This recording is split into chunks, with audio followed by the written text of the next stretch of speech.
Do you remember how everyone wanted to be friends with that cool kid in school? Well, today, Africa is that cool kid.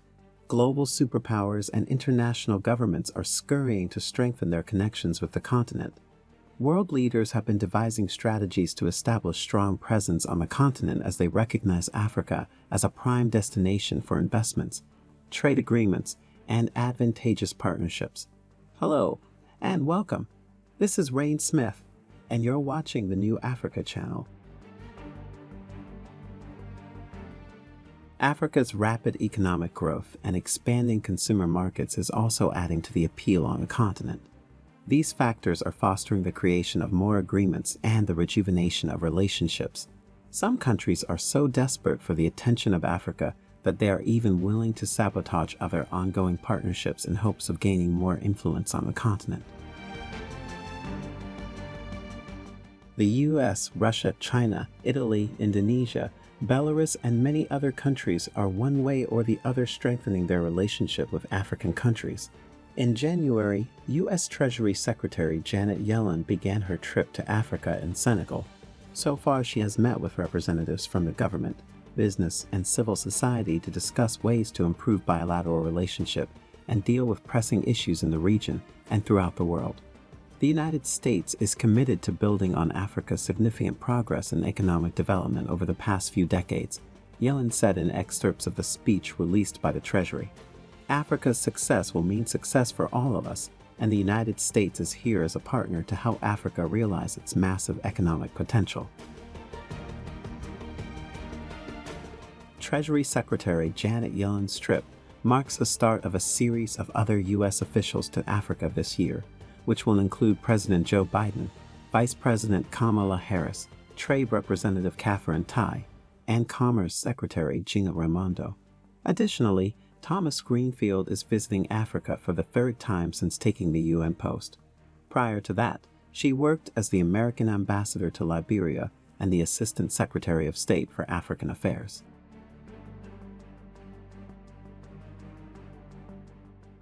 Much to the dislike of the U.S., China has grown to be a significant trade and investment partner in Africa, but still feel the need to reiterate their commitment to the continent. China's new foreign minister, Qin Gang, recently visited 5 African nations on his first international tour and emphasized that China views Africa as a platform for global cooperation, not a battleground between China and the West. Qin, a former U.S. ambassador, stated this at a press conference in Addis Ababa. On the other hand, more than any other foreign power, Russia has greatly strengthened its influence in Africa, even while it already has a close relationship with South Africa, which has been accused of encouraging Russia's aggression in Ukraine. Russia has deepened its links in North Africa and extended into the Central African Republic and the Sahel region. In contrast to their French counterparts in Europe, who have been given an ultimatum to depart in a month, they have been welcomed in Burkina Faso and hailed in Mali. Russian Foreign Minister Sergei Lavrov was received by the South African counterpart for discussions in Pretoria. While other countries have criticized Russia for their actions against Ukraine, Moscow has found loyal friends in Africa who refuse to condemn them. South African Foreign Minister Naledi Pandor has expressed gratitude for the excellent meeting with Lavrov, which she said would improve already strong relations between South Africa and Russia. Zimbabwe's economic relationship with Belarus has grown over the past 7 years, and more agreements are predicted to be signed in various sectors during President Lukashenko's 3-day visit to the country. Political analyst Alexander Ruzero says the trip is significant in Zimbabwe's efforts to broaden its economic trade and decrease reliance. Zimbabwe's Western economic sanctions for over 20 years led former leader Robert Mugabe to pursue a Look East policy that boosted trade with countries such as China and Russia. The relationship with Belarus is a continuation of that strategy. This renewed interest in Africa is only beginning because the world has seen that Africa is a continent that cannot be ignored or looked down on.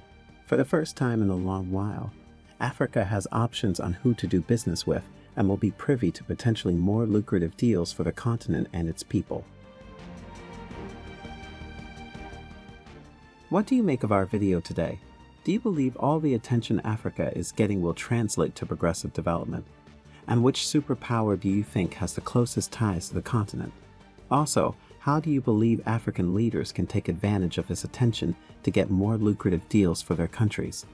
Leave your comments below and let us know what you think.